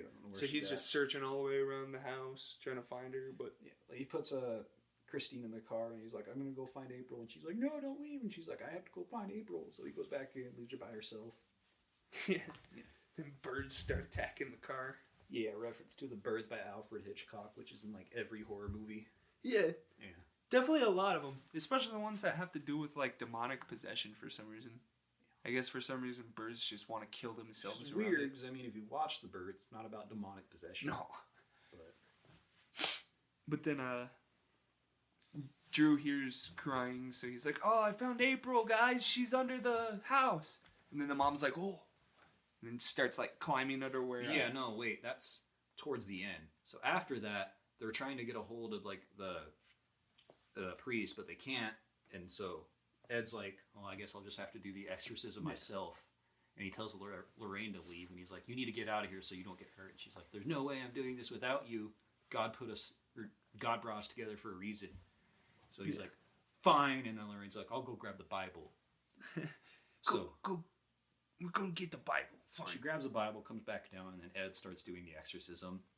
And you can tell, like, fucking Carolyn, she's tied up in the chair, possessed by the demon. She's, like, freaking out as he's starting to say the prayers, whatnot. Yeah. Or reading from the Bible. Show yourself, demon. Yeah. And then it like all fucking screaming. Then there's, like, this one scene when it's, like, in the middle of it, and she, like, her fucking chair floats up, and then it, like, turns upside down. Yeah, this is also, like, during that scene, too, like, when he's like, "Show yourself to me, demon," the sheet, like, rips in half, and you can just see the demon's face. Yeah, it's not Carolyn anymore, it's Bathsheba. Yeah. Then the chair, like, floats up, turns upside down, and he's like, "Drop her right now!" So it does, it drops her. Yeah. Fucking breaks the chair out from underneath her. Which it's like a weird drop because, it kind of doesn't make sense how it drops. Because she should have just kind of landed right on her neck, but it, like, falls over, so she lands on her back. Yeah, so Ed's still saying the prayers. He tells Brad and Lorraine to restrain her while he's, like, doing the prayers. Yeah. And then Drew finds April and is like, "Hey, guys, I found April. She's under the house." Yeah, so the mom's like, the "Oh. floorboards in the kitchen, under the table." "Oh, I see now," and just, like, chucks them off of her. And then just goes, like, under where Lorraine fell, like, the last time through that weird, like, Crawl space. Yeah. She starts running over there, and Drew, while he's on top, is, like, breaking the floorboards with whatever it's called.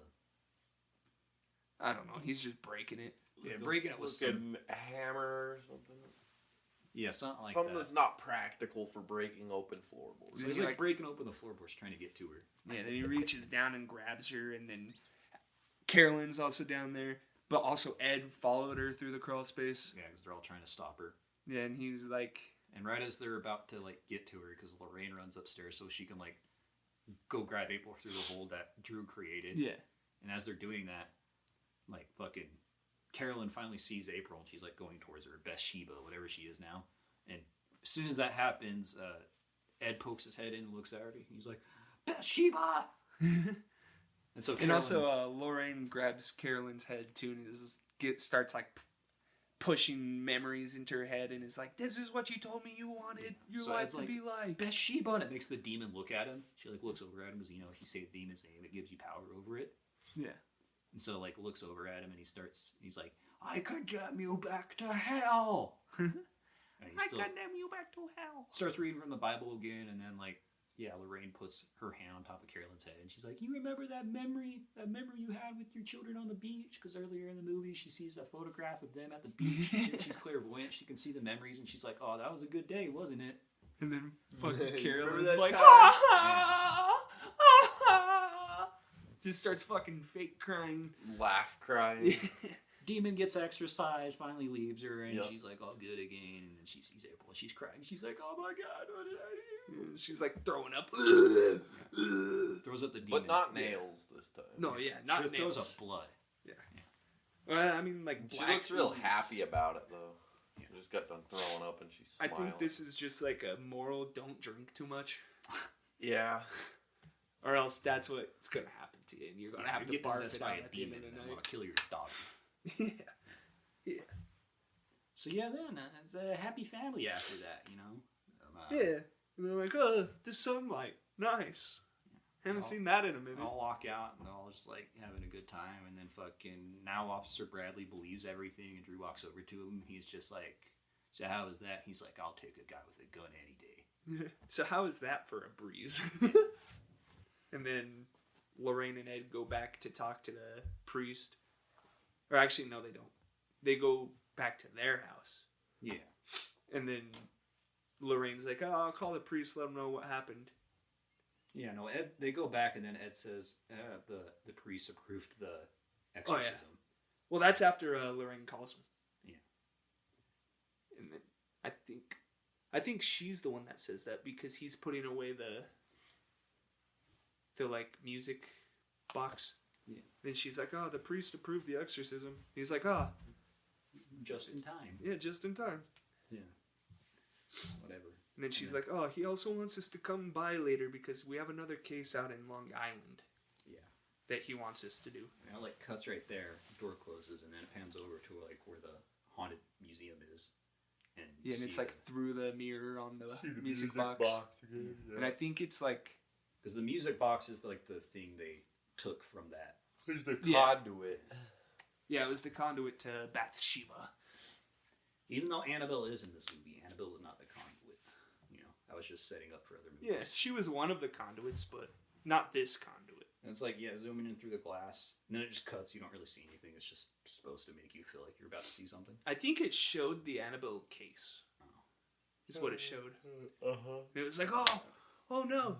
It's almost like there's going to be an Annabelle movie. Well, anyway. That's the So end of the movie. Yeah. how many Raggedy Anns? 8.2. How many Bathshebas out of Best 10? Shebas? I like that one. How many sexy Bathshebas? Yeah. Because No, she didn't have a pretty face. It wasn't. Oh, no, she's hot as fuck, okay, dude. so it wasn't that good this time, just because it's like the 1,000th Yeah. time I've seen this movie. But yeah, I'm really tired. I think watching it like critically, it's. it's like an 8.2 for I don't me. even know if I'd give it an 8 because I'd give it a 9. Like I watching said, it this- critically, the story's good, but there's a lot of scenes in there that really didn't need to be in there. Yeah. I give it There's just a lot such of a high filler. score, just because Yeah. like this is a special movie to me. Like I said, this is probably like the first I guess like ghost based movie that I saw in theaters that like genuinely did scare the shit out of me first Yeah. time I saw it. That's just because James Wan's a great director. For some reason, I think this movie came out in 2014. No, it was 2016. I think Harley's right. 2013. Oh, 2013. The second one came out in 2016. Oh, okay. Yeah. Yeah, I was gonna say because this movie came out the same year as Sinister, Oh boy, we should. which is also another great horror movie. So, I mean, Sorry, I still have some topics if you guys want to fucking Sure. throw them around. Whole part about how they were like talking about it at the very, very start, like about how it's like inhuman, otherworldly, not so much like demonic, and then they were talking about how it was demonic. I thought it was really cool how well, they didn't brought say up. it wasn't demonic. They said it could be something otherworldly. Yeah. Something that has never walked on the earth. is It's what they just said. inhuman, pretty much. But then they just like label it demonic, pretty much, because it's too alien for them to understand. I just think, I don't know, with these kinds of movies talking about mental health, it's pretty critical to like take it and think, yeah, this is art, this is fiction, because Yeah, of what Christianity has done to people. People might take it as like real life. That's what I'm saying, is because like all this like the possessions and demonic shit, I don't know if it like if these people are being possessed with heavy quotations, it's probably some otherworldly shit, not necessarily demonic. I don't know, man, like just then I don't know, like humor me for a moment about like the Catholic Church maybe invests money into directors to try and spread indoctrination further and have people buy into the binary system of angels and demons instead of... I don't I mean, really think this has anything to do with I disagree with indoctrination. that. I definitely see where you're getting at. Yeah. But I do think James Wan just kind of wanted to make have good a movie. take on like a possession or ghost type horror movie without Because- it being the basic at the time. Because this was kind of its own thing during the time it came out. There wasn't a whole lot of movies like it. And this movie You is know. also not super religious based either. Yeah. Because they're like breaking Catholic rules. It to does help this take. family. I do agree with you in the sense like it takes the stories of Ed and Lorraine Warren, which I do think we should talk about in a second, like the true story behind it. Because Ed and Lorraine Warren were real people. I think they're both dead now. I think Lorraine's still alive, but Ed died. Yeah, but they did actually consider themselves like demonologists. Yeah. spirit hunters, things like that. I don't really like them because kind of looking back into their story, and I can talk about that more on like when we get to the Conjuring 3, because that's really the one I have a big problem with. But they I just feel like they had a lot of exploitation what they did. I feel like everything they did was made to make money off of, and not because they actually believed it themselves. Yeah. You know, And I see that a lot in Christianity and Catholicism. Like, they're just like treating people like caged animals and manipulating like seriously mentally ill people, perhaps, you know. Yeah, I mean, and also because like the way Ed and Lorraine Warren actually became famous is because they first investigated the Amityville house. And think about that how you will. I know a lot of people think the Amityville house is creepy. I just think it was a case of a very, very sick individual who ended up killing his family. Oh, for sure. Man was just schizophrenic as fuck. Yeah. Yeah. And that's what happened. And like I said, that's why I don't feel like it, because they weren't just investigating it. They kind of took all their work and culminated it into this stuff to be made into like movies and books and whatnot. And I feel like they just kind of wanted to make a profit off of that. There's more that goes into that though, from like eyewitnesses that had experiences with Ed Warren. But yeah. I don't know. My biggest point to take away from these kinds of movies, I guess, like especially with The Rite and The Conjuring, since they're so close together, that's why I'm still kind of like pent up from that one. I love those movies, but it's like heavy quotations on the true stories because I get what they're not true. I It's think from one point of view. It's like you're saying it's important to think of these movies as purely fictional and as enjoyment to think of as fictional. Yeah, it's and not entertainment. To be based in reality It's at all. entertainment and it's dramatized theater. You know, it's not real in the sense that these people were actually being thrown around and tipped upside down and chairs and shit. You know, I mean, I definitely don't think that would happen in a possession. If anything, like it would just be like, you know, you get your seizures and your sickness and like illness. Maybe you're talking a little weird. So I guess we can kind of talk about the actual haunting. So I looked into it a little bit. I've actually read about this a long time ago. It is based off a real haunting of the same family that go by the same name. It's the Perron family. They used all the same real names as all the daughters in the movie. Yeah. But yeah, it was kind of talking about it.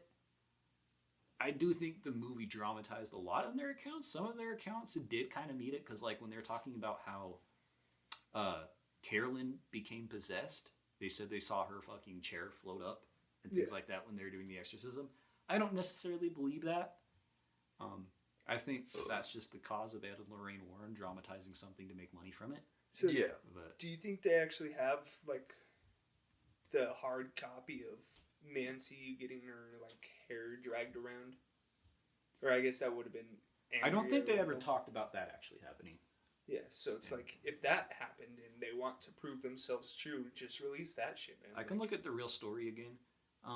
But I do also know that one of the reasons why Ed and Lorraine actually had to stop their investigation with the Perron family is because Roger Perron, the dad, he actually said he was concerned for his family's and his wife's mental health. And he thought they were exploiting it. So that's why I say, like... I mean, probably. Yeah. This is the 70s. Exploit everything, man. Yeah, man. Like I said, I do love the Conjuring movies. I just do not like Ed and Lorraine Warren. And I don't like that whole stuff itself. But I think it gets worse when it came to like the third movie, which we'll touch later, but... Yeah, the third movie I think was like the most exploitive of it. I don't think it's cool. But yeah. And this movie was I guess I haven't given my grade, but I would give this like a 7 out of 10. Like, yeah, I'd still give it like a 9 just because I do love this movie. But it's a good movie, but there's a lot of parts in the movie that really don't need to be there.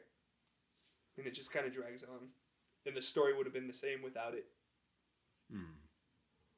But yeah, James Wan directed this movie, and he's responsible for a lot of like big movies within like our generation. And I do want to Saw say, is a banger. I love Saw. Yeah, he directed the first Saw movie. He directed Dead Silence.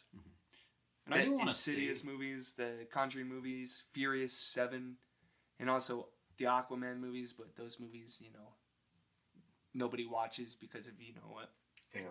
And I do want to say, I know some of the members of the actual Perrin family have gone on record as saying, because a lot of them are still alive, and a lot of them have gone on record and saying that a lot of what they experienced was real, and I don't want to dismiss their experiences and tell them like, oh, that was Yeah.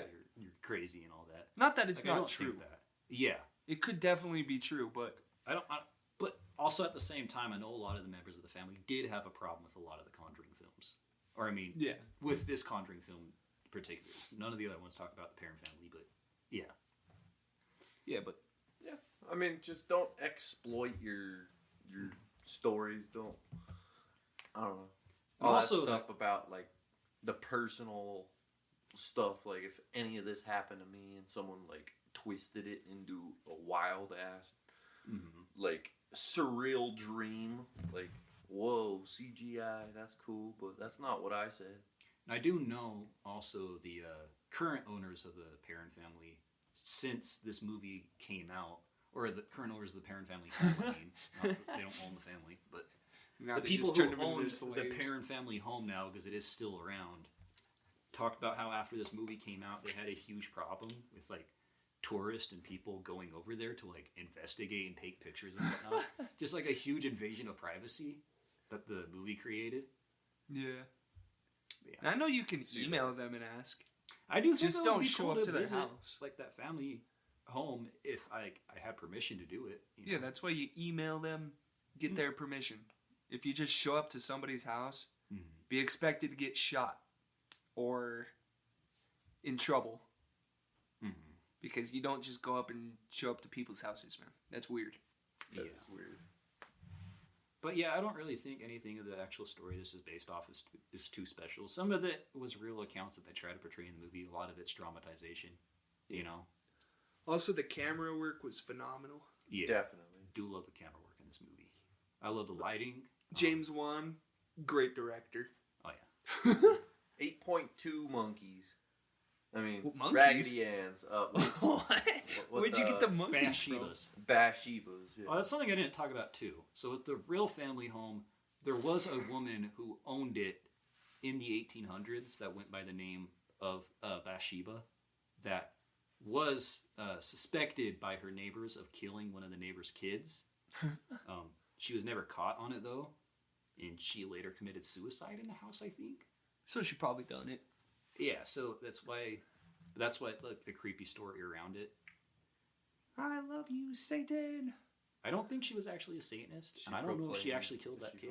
It was the 1800s, so if literally you were a woman who did math, you were a witch. Yeah, it was I mean, probably it's just propaganda, man.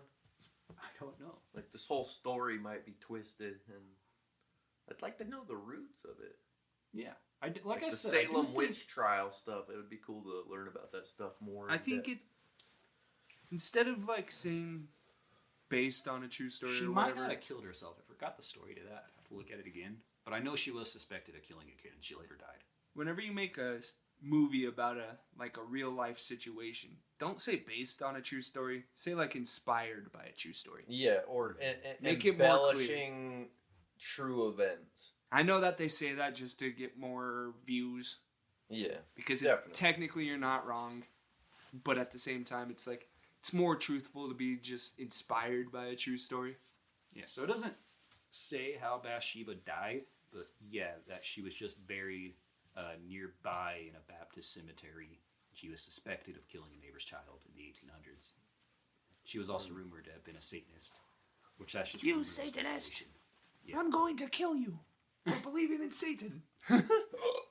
How dare you? But also, is it kind of cool? Because, they treated women horribly back then. And you were called a witch for just the stupidest shit. So is it cool to exploit them through a film later on and make it seem like you're a scary, spooky demon? Well, I mean, it's because they are. Witches are scary, man. Yeah, I guess. But yeah, I think it was a bad movie. Thought it was a great movie. I think we should probably wrap this up though. Yeah, so next week we're going to be doing Conjuring 2. Hopefully Liz is going to be here for it. Can get it done a lot earlier so Trevor's not as tired. Yeah, dude, I'm just worked up because overtime sucks. And I can't stuff, wait for but- that movie because there's such a cool scene with the Crooked Man and it's in claymation. It's so cool. Next one I know talks about the Enfield haunting. Yeah, and Manchester, England, I think it is. Or I forgot. actually, you know what? It's probably Enfield, England. Yeah. Thinking about that it's the Enfield haunting. I don't know. But all right. Yeah. Next week, Conjuring 2. Bye. Check out my metal single I just posted to the Husk of Man page, produced by me and under the Collecting Enemies label. You can find all of Trevor and Logan's music projects under Collecting Enemies on Spotify. The name of it will also be in the description, just in case you forget in like 20 seconds. Check it out. And also, if you're a viewer, please comment, say something, let us know you're there. Yeah, let us know a movie I you want guys to wanna watch. I want to watch your guys' movies. We have definitely like 6 weeks planned out, but after that, man, if you guys leave any suggestions, we'll definitely get to them. Yeah. Bye. Much love. Bye bye.